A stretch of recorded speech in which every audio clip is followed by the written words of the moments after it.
that's been really what's helped us grow, because I couldn't imagine like 2021, like, all right, see ya corporate world, I'm starting a cookie company. It's like, man, I would, be starving, right? It's a hard endeavor when you don't have capital, influence or anything kind of backing you. You really just have to prove your concept, build a client base, build, some sort of marketing structure along with a sales structure, to really grow revenue, especially when you're an at-home business, especially cookies.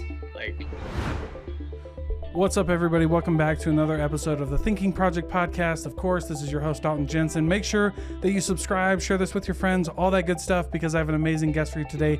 And before I roll into that, this podcast isn't sponsored by anybody, but if you want to support the show, make sure you share it. And if you're in sales or you're a business owner wanting to do a podcast, let me produce it for you. I have a sales mastermind group and I have a podcast production agency local here in Utah where we can get in the studio, all that good stuff. Everything that I'm talking about right now is going to be in the link below. But today I have an amazing guest, Grayson Hogard, who is the owner of a cookie company, very similar to Dirty Dough, except he has an amazing story of being an entrepreneur, simultaneous with a job, starting a business with his wife. Anyway, it was an incredible interview. I really hope you guys enjoy it. I'm looking forward to it. And with all that being said, thank you so much for tuning in, and I'll see you on the other side.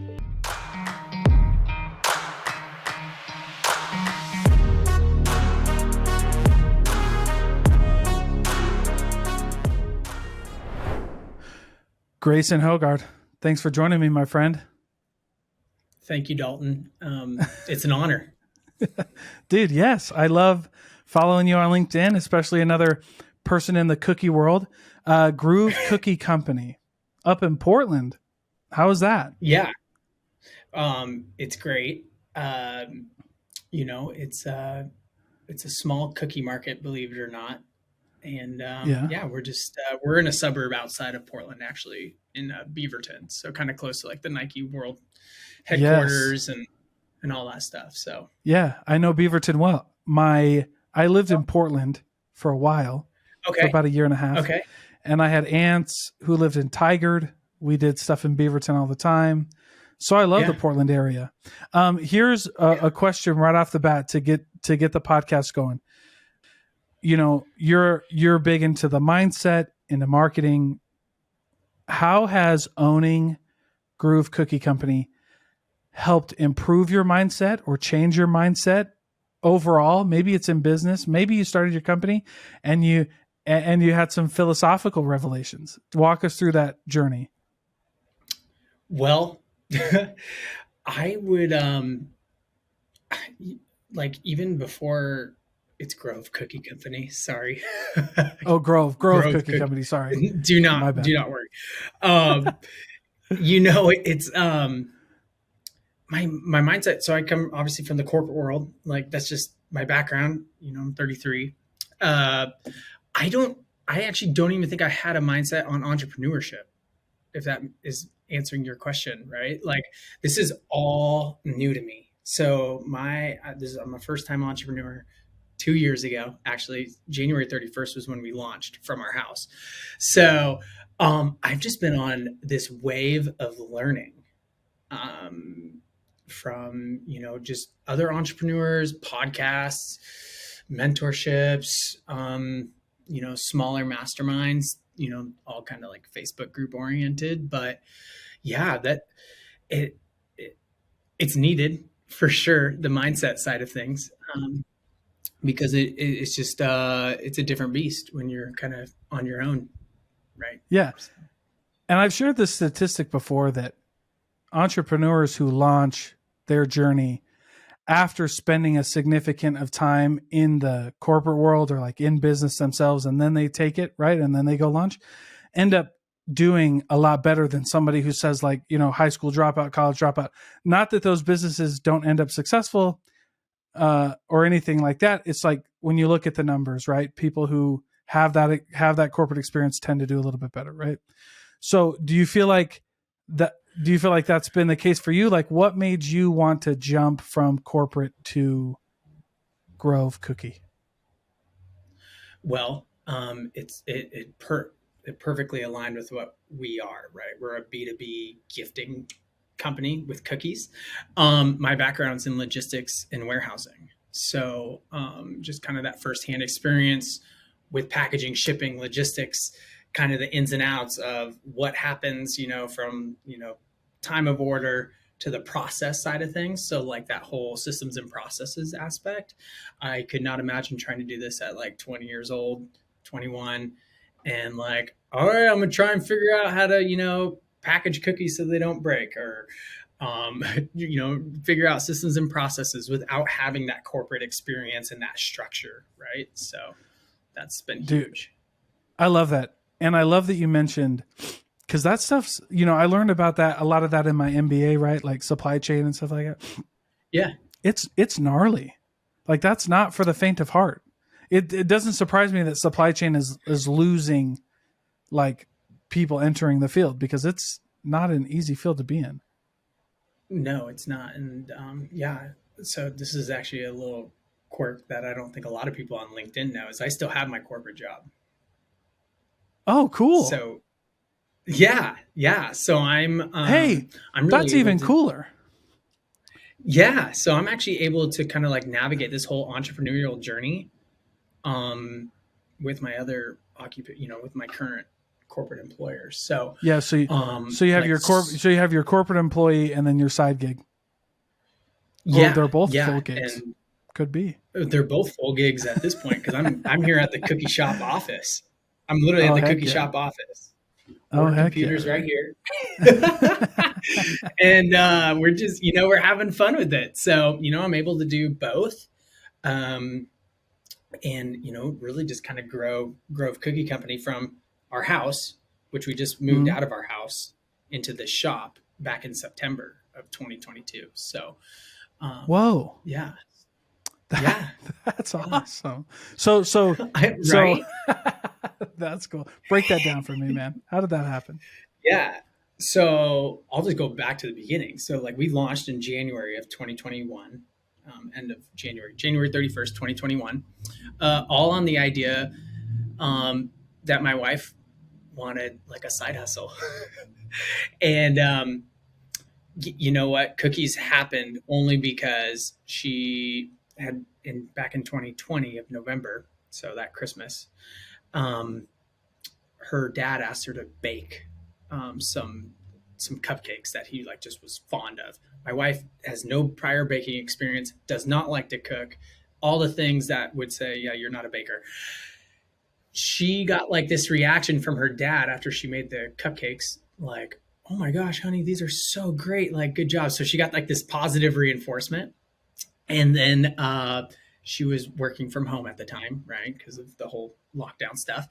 And she came home from her dad's birthday and was like, I think I want to like try and make cookies, or, just another type of bakery dessert. So she made these cookies, the same cookies we have today. And I've just been a cookie snob, if you will. I just like soft cookies. Like, I think just soft cookies are the best cookies, period. And she made these cookies that we still have today. And I was like, wow, these are like soft from crust to middle. And there's no like crunchy to soft. It's just all the same. So we let those cookies kind of play out in over Christmas in 2020, excuse me. And yeah, January of 2021, she's like, I think we should start selling these. And I was like, let's do it. So over the weekend, I got our LLC, our website, our logo, our EIN number, really all those like things you need to have when you start out a Uh-huh. business. And I feel like a lot of people don't get that started beforehand. They start a business and then they're like trying to backtrack. So Yeah. yeah, so Yeah. we had, business checking, and like I said, January 31st, we launched. And yeah, it's been a fun ride. That's crazy, man. I love that. That's a lot. And you know what? That's the experience of a lot of people. I think when you're talking about starting a business, you get into the hustle culture of people trying to tell you to start a business, just quit everything, like burn the boats, right? And I've never been a huge fan of that, because I feel like you can do both. And I feel like you can do both very well, right? Like a lot of people are, I mean, most companies now are very supportive of side gigs.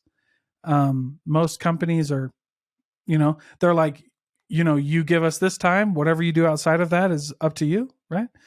And it gives you the security to like fail, right? Like, and I don't mean like everybody fails, but like it's kind of nice to be like, not everything is riding on this one decision, right? Like we have time to like work through that. That's been my experience, like, because I have a full-time job, I have a side gig, and it's just nice to be able to like have that kind of like in the back of your head, like I can take this huge risk, and if it pays off, sweet. If it doesn't, then I'm like, all right, back to the drawing board. I'm not losing everything, right?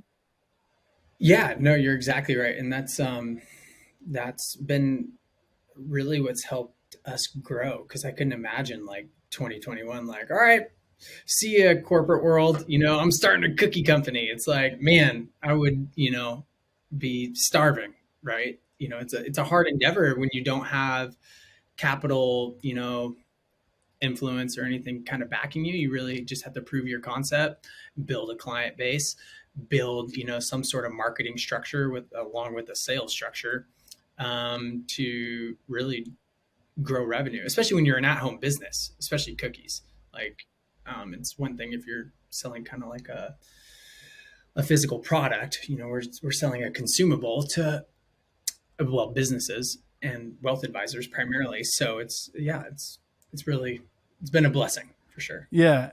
And I feel like a lot of people don't, they're not privy to that knowledge, that like you should, like you should do a lot of things, you should try a lot of things, but it's okay to like, have a job. I just don't, you know what I mean? Because it makes you think about why you get into entrepreneurship, like to begin with, like why you start a side gig or anything like that.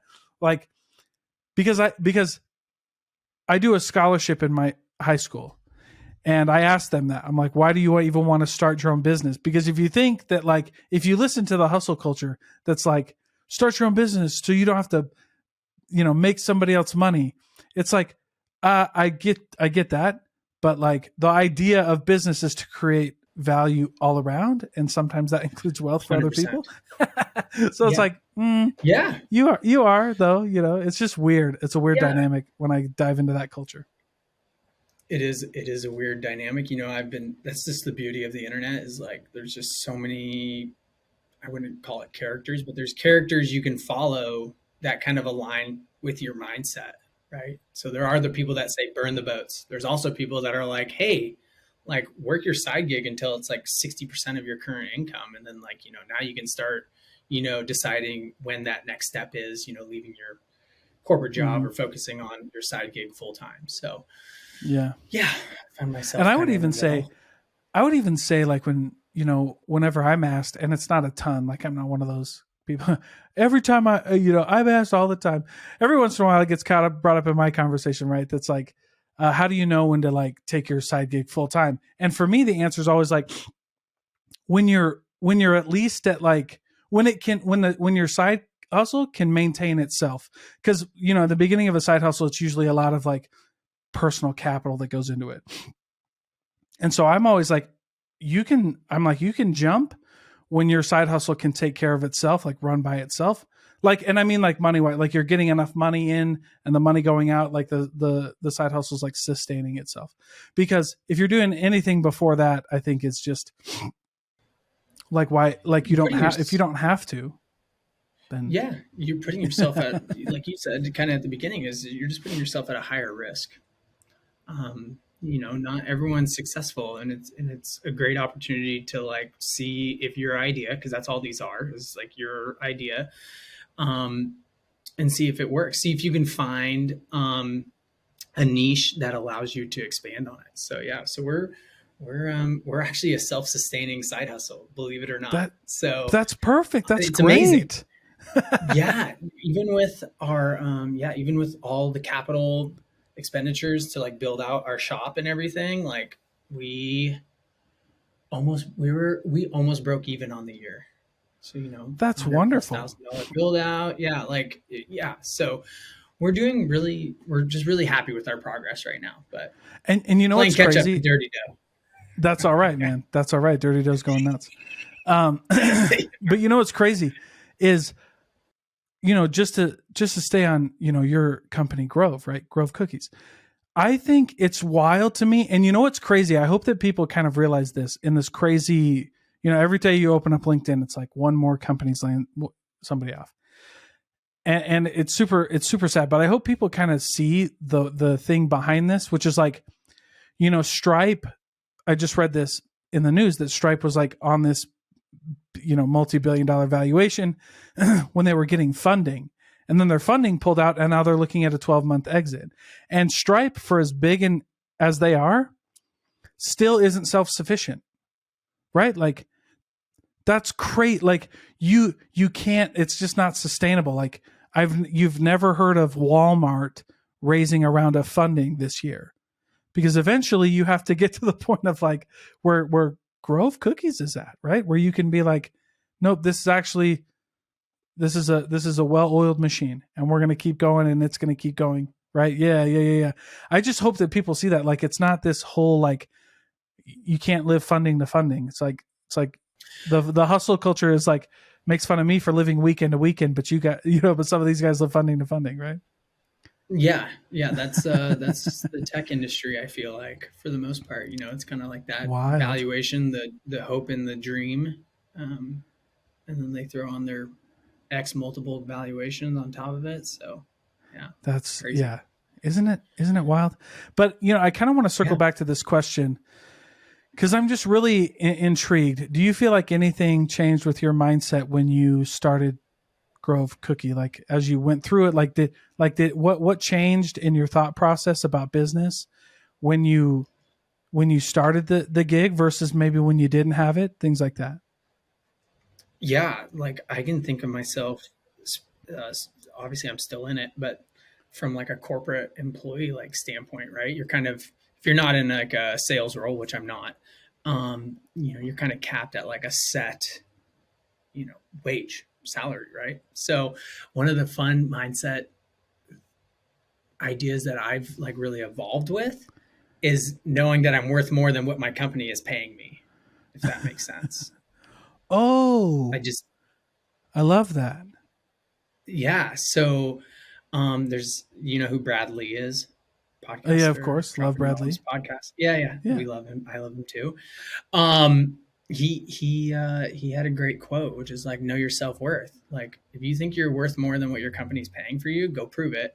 And that's one of like the mindsets that like really stuck with me, and like really just what motivates me, especially in this like field that we're in the B2B gifting space. Like I said, I don't have a sales background. I don't have a marketing background. What I do think I have is like the grit and determination to like prove that I'm, worth X salary, right? That I'm being paid right now. So that's like a weird, very 2-year mindset change, right? Because at first I was like, corporate ladder, here we go. I've been in the same company for 12 years.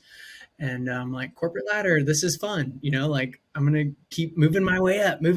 And now I'm at this point where I'm like, I don't have a cap. There's no one telling me I have a cap.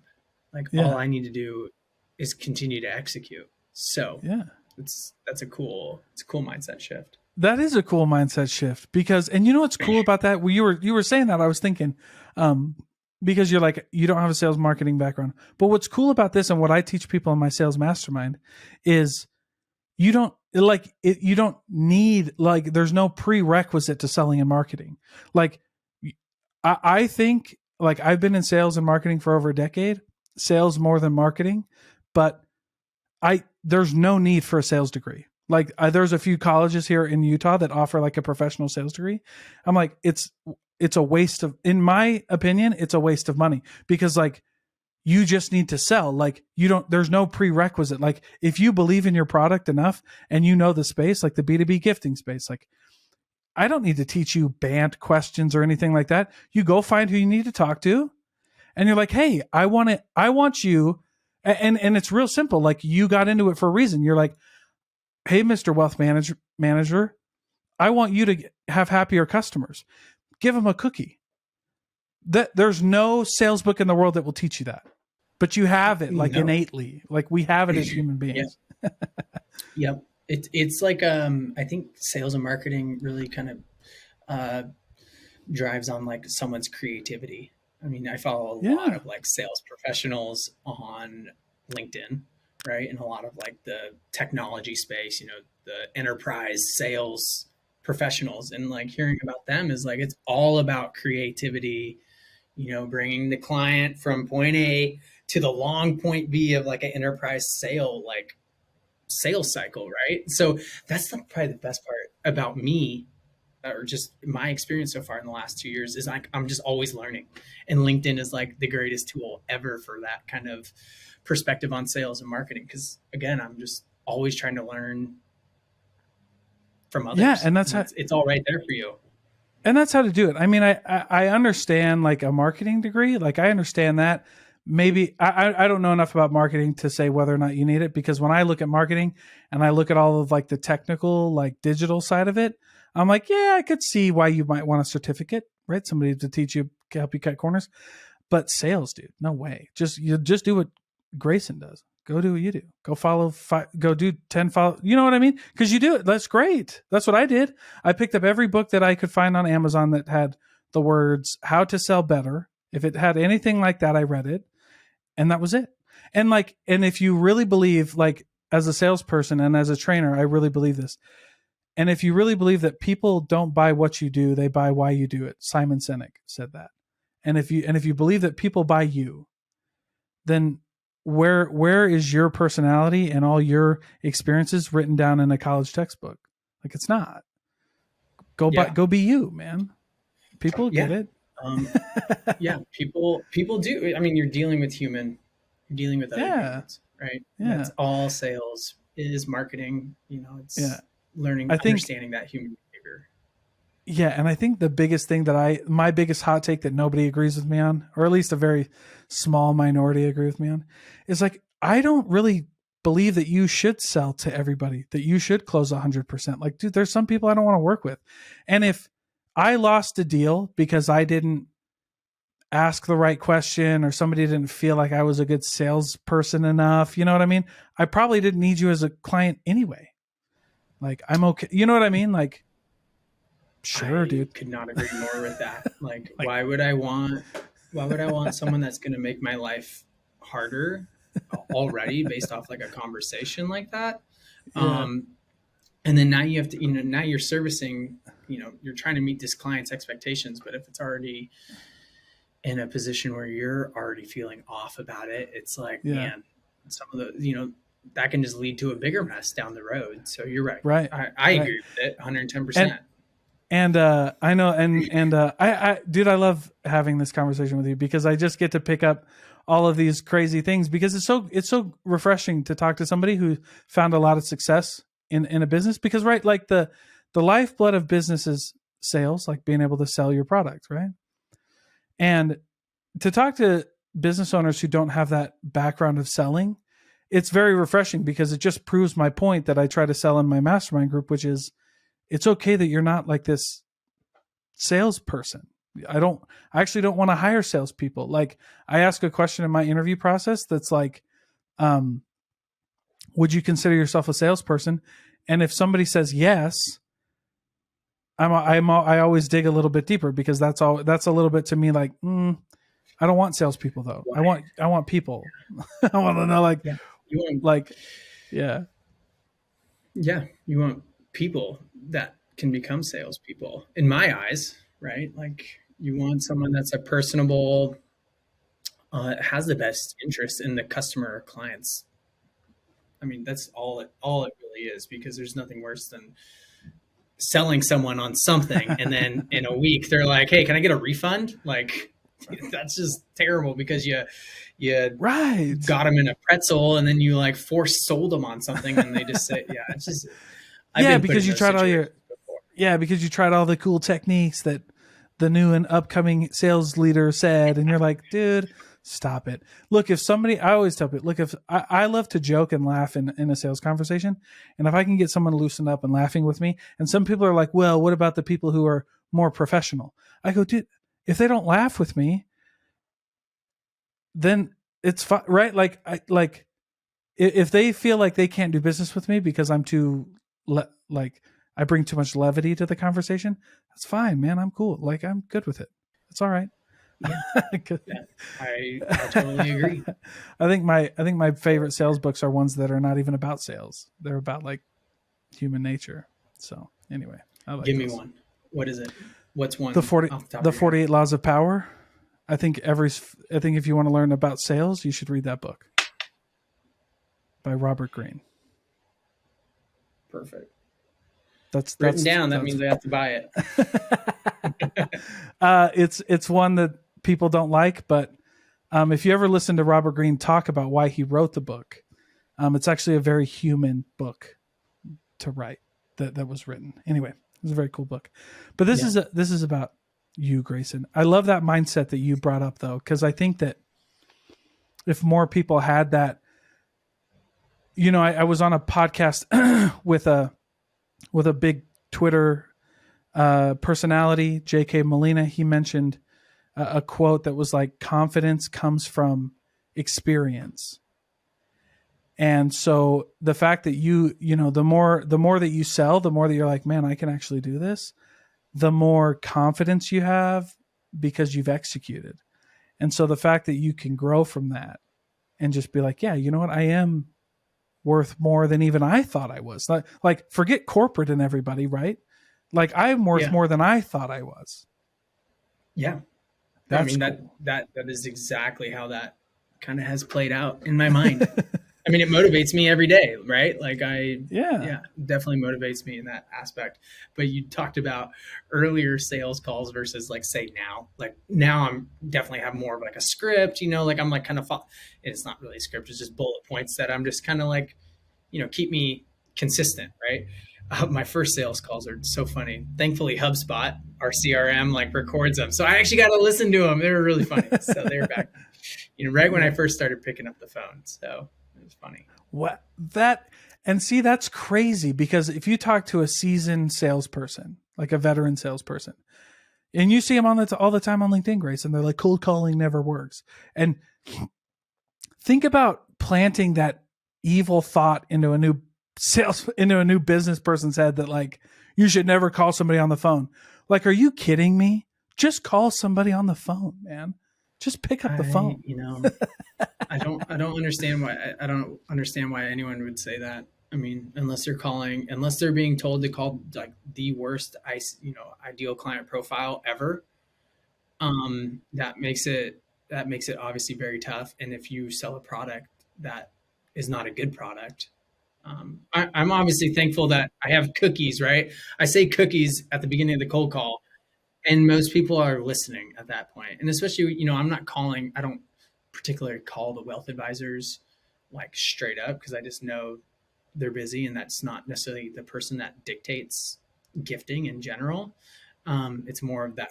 It's the front end staff, right? So the front desk gal or guy, whoever happens to pick up the phone, actually knows who to contact. So they'll just forward me on to the marketing person, or sometimes I talk to the wealth advisor. Don't get me wrong, they'll just forward me straight on.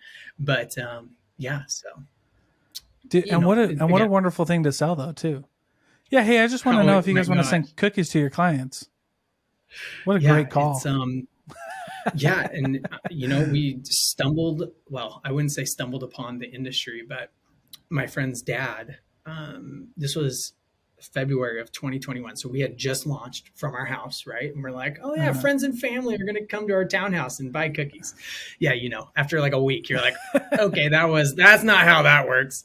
Right. We actually took our cookies over to my buddy's house. Him and his dad have a pretty prominent wealth advisory firm here in the greater Portland area, and they're huge on touch points. I'm actually a client of theirs, but I didn't know about the whole touch point side of things. Like I always get cards or just, kind of wealth advisory stuff. I took the cookies over there just for them to try because Marie and I were all excited, my wife. And I left them over there that night on Sunday. And on Monday, my buddy emailed me. He's like, hey, can you ship these cookies? And I was like, sure, just because, I'm a little confident in my warehouse logistics background. So we shipped him cookies. And then the next day they got him. He's like, wow, they survived and they're not broken, XYZ. He's like, we want to start using these for our client birthday gifts. So right there, you got introduced to like, I mean, they have like a, I don't know the exact number, but 500 plus clients. So you have 500 plus client birthdays that you want us to help, help make happen. That introduced us to the B2B side of client gifting. So, wow. Yeah. So, I mean, again, you couldn't ask for a better situation. So that's just really been like the financial services industry in general, just because of their client base and their touch point marketing. It's been a game changer for us. So we've been we've been working with them for 2 years now, almost 2 years, a year and 11 months. And see, that's the kind of stuff that you were talking about as like creativity as salespeople. Like, just go give a cookie. Like, no one's going to say no to a cookie for the most part. Like, unless they're like super gluten or something like that, which is fine. But like, for the most part, nobody's going to say no to a cookie. And you get this opportunity to just meet people. And what a great icebreaker. Like, if I'm going to really cold call a company and I don't have like a really way to like personalize the call, I'll just send them cookies. And just be like, hey, I'm actually just following up on the cookies that I sent you. Just want to know if you got them. And then that just says like, yeah, why did you send those? Oh, great. Let me actually tell you. Yeah. Wanted you to eat them, but also. You just brought up a really funny industry. So the tech world has their gifting platforms. Have you ever heard of like the B2B gifting platforms? Yeah. I guess maybe not. I didn't know that there was like a real platform. I mean, I've always sent gifts, but yeah. So there's platforms that link into like Salesforce or HubSpot CRMs. Oh, wow. So that's actually used like by a lot of technology companies for pre-cold call, like marketing strategies, is like sending gifts. Boom, boom. They'll send out 400 dozen boxes of cookies to 400 potential clients. They can track everything. They they receive the cookies or whatever they receive, and then they'll get hit up with a cold call. And it's like, like you just said, a great icebreaker. Like, it's reciprocity. It's reciprocity at its finest. Like, hello, like I'm going to be more receptive to listen to anyone's cold call if they sent me something personally, and if I enjoyed it. But yeah, that's a really cool industry for sure. So yeah. And I mean, there's just, and my only point was just to validate your idea. Like, it's just a great way to do it. And I'm glad that like this conversation happened, because again, it's just about people like don't understand like what sales really is at its core. And that's just like being like, that's why my group is empathetic selling. Like, just give a shit about someone other than you. Like, people will ask me periodically, like, how do you make a really good salesperson? And I'm like, if you give a shit about someone, like truly give a shit about someone other than you, you'll be fine. Yeah. You'll sell as much as you need to. Well, I mean, and they don't believe me. I didn't know that was the name of your sales mastermind, but that's like a perfect summarization. Yeah. Like, that's my thought. Like, right. It's just empathy. It's like, understanding the problem, understanding the problem, caring about them, hearing it, and then seeing if your solution could be the right fit, not forcing someone into your solution. Right. Like, when you read some of like Patrick Lencioni's books on leadership and management, one of Patrick Lencioni's biggest phrases is about conflict and commitment. And he makes an interesting observation that a lot of salespeople, I tell a lot of salespeople, and that is, people can commit. You can still have buy-in and disagreement. People don't have to agree with you to buy in and commit to a cause, which is a really interesting concept to like that I didn't get until, but like, we don't have to like agree on everything in order for me to like, and I know that this is like almost a little counterintuitive to the whole empathy thing, but when you understand that like but the reason that people don't need, the reason that people can disagree and still buy in and commit to a decision is because they've felt heard. When somebody's felt heard and seen, they'll do things even though they're like, I wasn't really whatever, right? Like I'm still leery, but you know what? In their head, they're like, he listened, he gets it. So why don't we just try it? And if it doesn't work, and I'm not saying that should be your goal in sales to be like the bare minimum, but the principle is like when people feel seen and heard, they'll make decisions quicker. Yeah, I mean that works perfect with just leadership in general. Like that's just my mantra with leadership. Like if I'm gonna gather a team together and you have differing points of view, like I want to hear all your opinions. We're gonna make a decision on one, but it's important that everyone puts it out there what they're thinking, because who knows, maybe a mixture of people's opinions could be the right idea versus just one person's. That's just... Yeah, I mean, there's a million reasons why it's amazing for people to collaborate. But at the end of the day, you make one decision, and those people who disagreed with you don't necessarily will still give you full commitment. And the same with customers. Like you can still persuade and influence people, even though the conversation started off rough or whatever. But if they feel seen and heard, they'll make a decision. Yeah, they'll make a decision a lot quicker, right? And again, just stuff that you have to experience. Like you can write that in a book, but you don't, you know what I mean? Just like when you lead teams, it's like, you don't really understand what that looks like until you've been in that situation. Yeah. On both ends. Yeah. You don't, you don't even know what a business looks like until you get in it. Really. I mean, that's so true. You could write a full,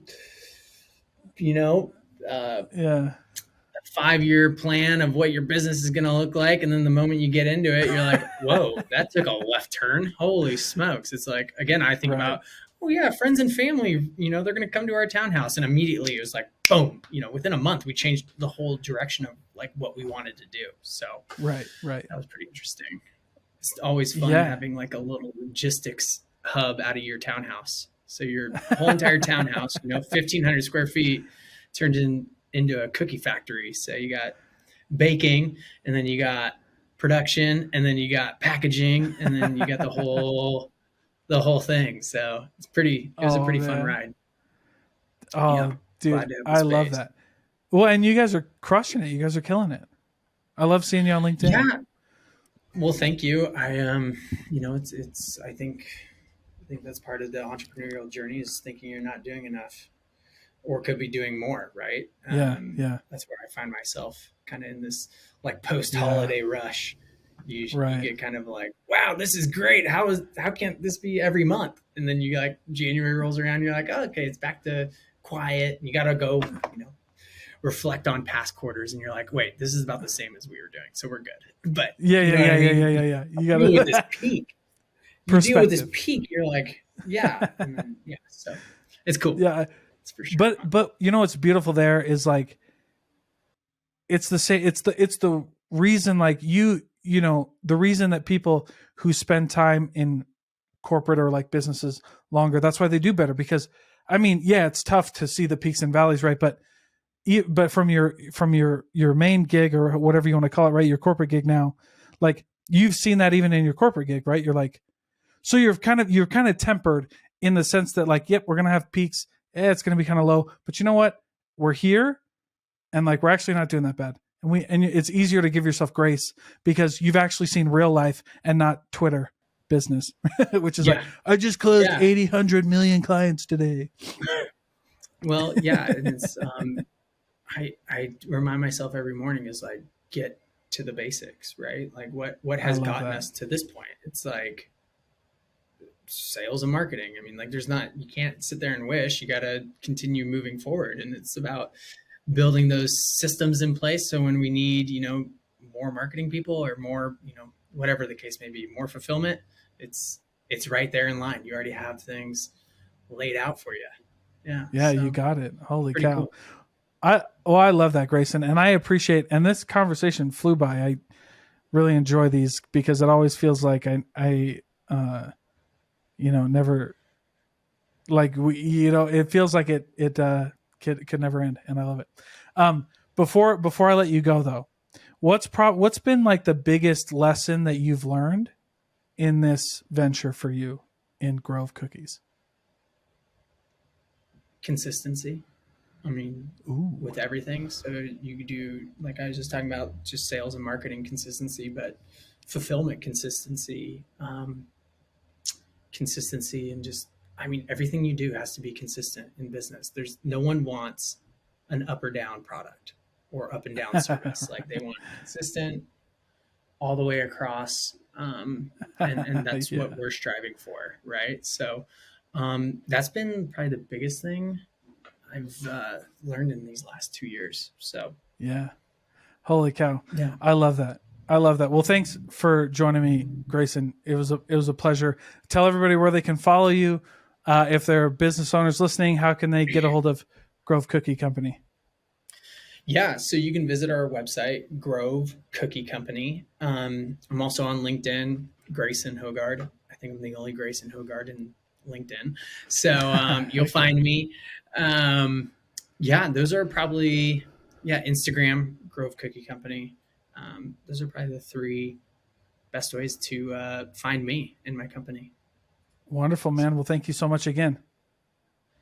Yeah, I appreciate it, Dalton.